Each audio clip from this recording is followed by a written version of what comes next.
Hello, friends. Sorry once again that it's been a minute. It's been a time. Okay, so I'm gonna divert slightly from the learning of the parts. And I'm gonna wait for part learning until we get to Christmas, because I want to do that on songs that we're all really familiar with. Because I've noticed when we're trying to do parts, I think in the service right now with less familiar tunes, it's less helpful to those who are wanting to sing the melody. So we're gonna start with Psalm 135. We did this last time I was playing, and so those of you who read music and or who have done this before will know that we have been singing this differently than it is printed in our Trinity Psalter Hymnal, because it was printed wrong in your previous hymnal, in the blue one. So it has been since corrected in the new version, but I think we're all used to singing it a different way. So we're just gonna go over that a little bit and see if we can put that to rights. Okie dokie, Psalm 135. You will recognize part of this, and also this is from Haydn's creation, in case you wanted to know. Which is also why me and my snootiness kind of want us to sing it right, because it's Haydn. I mean, you know. Haydn. Okie doke. So just listen to the first line for a second and you'll hear where it diverts from, I think, what we're used to.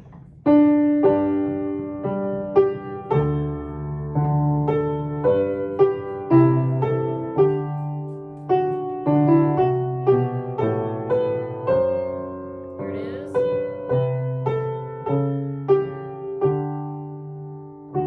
Now, remember when we talked about how to read the notes a little bit, line space, line space? Look for a minute at that measure. There goes my dog. It's the second line. So second line, second measure. If you don't know what I'm talking about, the measure is the little space in between the vertical lines. Boink, boink. So in second line, second measure, 1, 2. I'm going to look at those 4 notes there on the top. I'm just following the top line. And you'll notice that the second and third notes are in the same location. They are on the second space of what we call the treble clef. It's that little squiggly looking thing on the end, which means they're the same note. They're in the same place, they're the same note. So instead of what I think we're used to doing, which is instead, it's going to stay on that same note.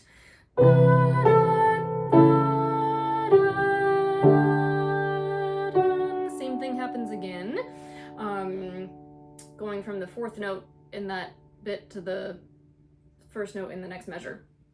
I'm just going to sing that little line. Oh, it'd be good if I played in the right key, wouldn't it? Okay, praise his name, second line.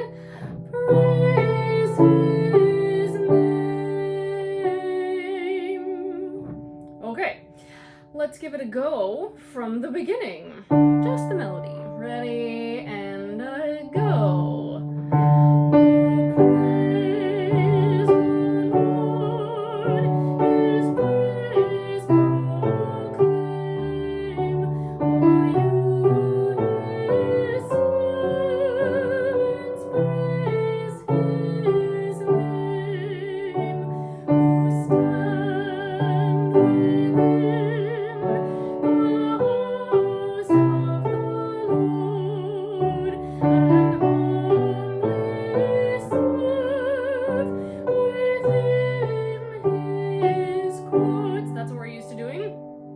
Going on.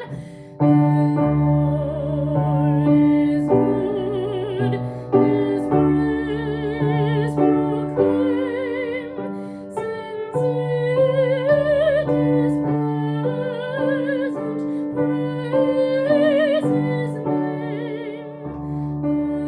The Lord chose Jacob for himself, and loves his treasure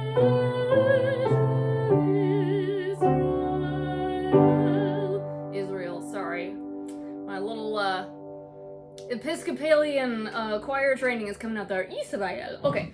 The other thing about this hymn, psalm, psalm hymn is, where do we breathe? Because there are a lot of slightly longer phrases than I think most of us are used to doing. And so here's the thing. We've talked about in the past breathing where there are commas and or before less important words like and, but, to, it, the, etc. In a song like this that has much longer phrases, we are allowed to breathe with the musical phrase, which we kind of talked about not doing, so this is the exception to that rule. The other thing is, at the beginning, we don't necessarily have a lot of time to breathe. Now, when I play, I try to pause a little bit to give you guys a minute to breathe. I'm actually not sure if Jennifer does the same thing. I should pay better attention. But if you're doing this at another church where the pianist doesn't give you any time, you can do what we call a little catch breath. And the way that the catch breath works is exactly what it sounds like. It's a very small amount of space, time that you have in which to breathe. And it actually works kind of counterintuitively. So normally, I'm going to take this first phrase again here. I'm going to show you where the first opportunity for that would be. I'm going to do the first verse because I know I'm not going to be able to read and talk other verses. Okay, first verse. Oh, praise the Lord, His praise proclaim. So that would be our first catch breath, because we have the end of a sentence before all you His servants, blah, blah, blah. So what you're going to do is you are going to get off that note early, and you are going to allow your body to take in air. Now, this is very different from trying to gasp in air. If I do that, I'm going to create a lot of tension in my thoracic area, which is going to actually impede the breath. It's going to make it harder because, bonus, you have lung tissue up here. You do. It's a fun fact. You can Google it. So the less we try to force the air into our bodies and allow the air to go into our bodies, instead, it's going to work much better. And if you're really good at it, you won't even hear it happen. It's very cool.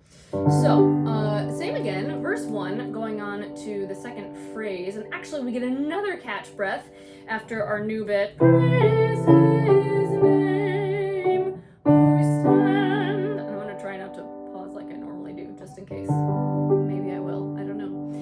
Okie dokie, beginning, verse 1, ready, and go.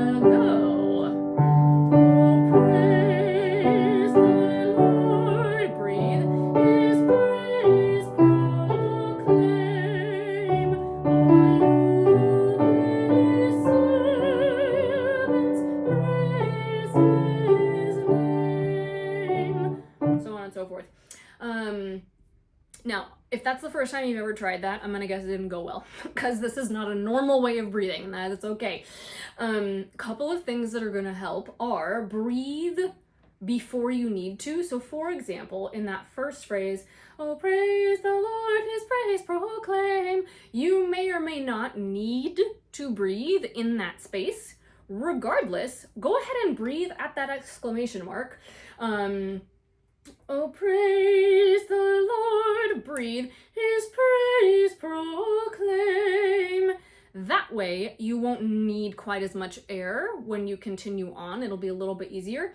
Same deal when you get to the next bit. All you His servants, you can take another little baby breath. Praise His name. So we're trying to give our bodies a chance to not totally run out of air. If you do too much of this, it's called stacking the breath, and that's bad. Don't do that, but we're not going to do too much of it, so it's going to be fine. All right. Once more, and let's see, we're going to do that many times. Really until we get to the Lord is good, His praise proclaim. You may find that you want to breathe a lot there. Breathe a lot. Here's the other thing. We're just singing in church, so breathe when you need to breathe. But this is for you if you want to up your breathing game. And for heaven's sake, don't let your breathing distract you in church. That's not the point of this. Okay, here we go. Verse 1 again. Ready, and go. Oh, praise the Lord, His praise proclaim. All you His servants, praise His name. We stand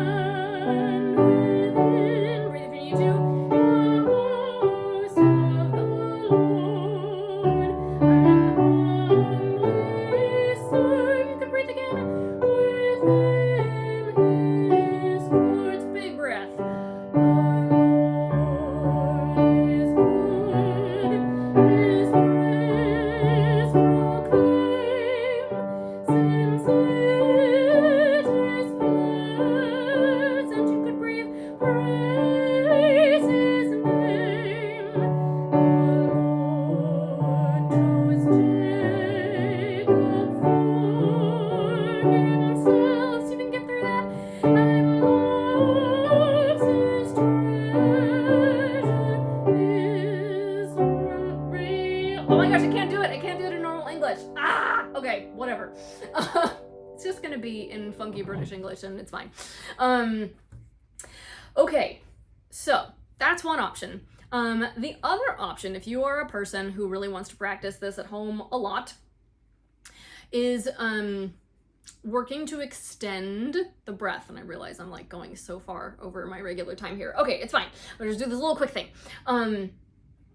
So the way you extend the breath when you're at home doing your little breath thing, I don't know the other resource that Pastor sent out to us that has all the parts and stuff online. I don't know what your ability is to choose your starting place. I haven't looked at that. If you can choose your starting place, yay, hooray.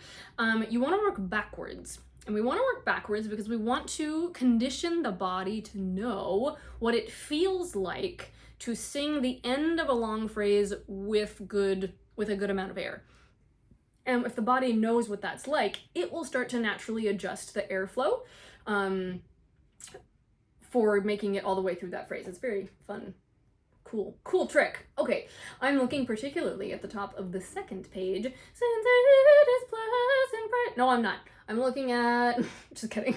Oh, here it is. The Lord chose Jacob for himself. At tempo, that could speed, time, that could be a little challenging. So, we're gonna do for himself, just those 3 notes. Here we go. For himself. There you go.